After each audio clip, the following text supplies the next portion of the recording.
मेरे प्यारे बच्चों और मेरे प्रिय दर्शकों, प्रेम से बोलिए ओम साई राम। ओम साई राम।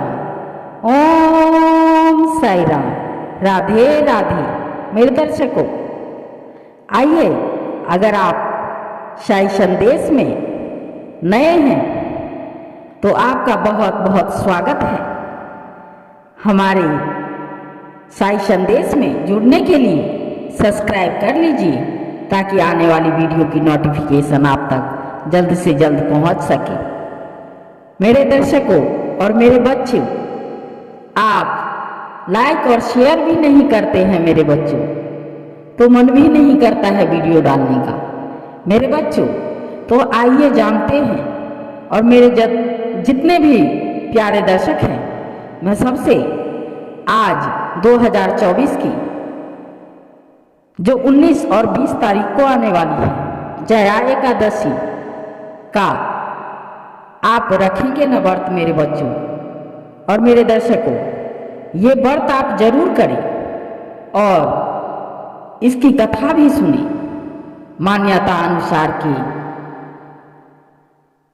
अनुसार इस कथा को करने वाला घर में दरिद्रता और शांति पूर्वक बनी रहती है, और इस व्रत को करने से मोक्ष की भी प्राप्ति होती है मेरे बच्चों और मेरे दर्शकों, आइए जानते हैं कि जया एकादशी जया एकादशी की व्रत कथा। आइए इसे प्रेम पूर्वक सुनते हैं ताकि घर से नकारात्मक ऊर्जा दूर हो सके, और इसे जरूर सुने, क्योंकि इसे सुनने मात्र से ही आप जितने भी व्रत करते हैं सारे व्रतों में, और जितने भी व्रत हुए हैं सबको ये सफल बनाएगी। आइए मेरे दर्शकों, भगवान श्री कृष्ण ने राजा युधिष्ठिर से कहा कि जया एकादशी के व्रत से मुक्ति तो मिलती ही है, साथ ही सभी तरह के यज्ञ जप दान का फल भी मिल जाता है। आइए साई संदेश के जरिए ये कथा सुनते हैं। एकादशी का हिंदू धर्म में खास महत्व है मेरे बच्चों। सभी एकादशी में जया एकादशी सबसे महत्वपूर्ण मानी जाती है। ये व्रत काफी पुण्यदायी होता है।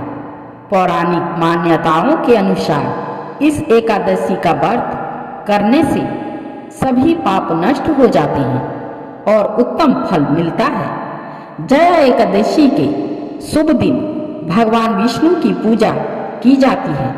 पंचांग के अनुसार इस बार सभी कहते हैं 19 या 20 फरवरी सोमवार या मंगलवार को जया एकादशी मनाई जाएगी। कहते हैं कि इस दिन व्रत और विधिवत पूजा कर व्रत की कथा सुनने से सभी दुख दर्द दूर हो जाते हैं और परम मोक्ष की प्राप्ति होती है। धर्मराज युधिष्ठिर के आग्रह पर भगवान श्री कृष्ण ने उन्हें माघ मास में शुक्ल पक्ष की एकादशी यानी जया एकादशी की कथा सुनाई। इससे पहले उन्होंने इस व्रत का महत्व समझाते हुए कहा था कि व्रत को करने से मनुष्य हर तरह के पापों से छुटकारा मोक्ष को प्राप्त होता है। इसके प्रभाव से भूत पिशाच आदि योनियों से उसकी मुक्ति हो जाती है। इस व्रत को विधि पूर्वक करने से यह फल प्राप्त होता है। आइए जानते हैं भगवान श्री कृष्ण ने धर्मराज युधिष्ठिर को पद्म पुराण में वर्णित कथा को सुनाते हुए जया एकादशी व्रत की महिमा बताया था। एक बार की बात है कि देवराज इंद्र नंदन वन में अप्सराओं के साथ विवाह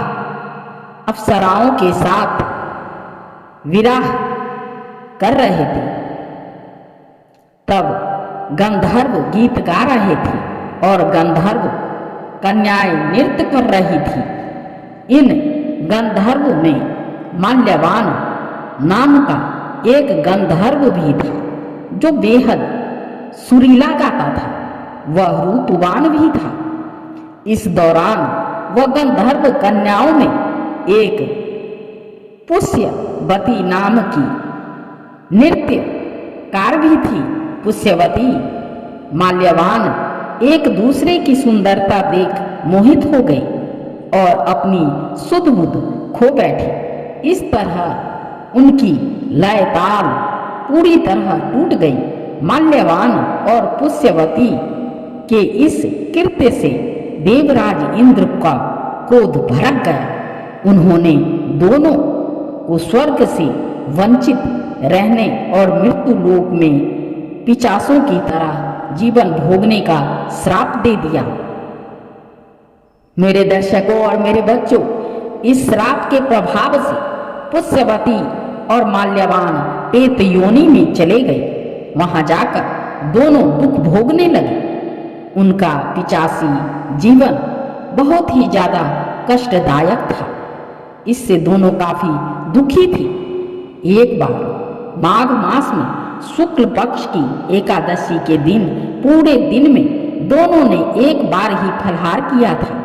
रात्रि में दोनों भगवान से प्रार्थना कर अपने पिछले कर्मों पर पश्चाताप कर रहे थे। सुबह होने पर दोनों की मृत्यु हो चुकी थी। अनजाने में ही सही उन दोनों ने एकादशी का उपवास किया था। इसके प्रभाव से उन्हें प्रेत योनि से मुक्ति मिल गई।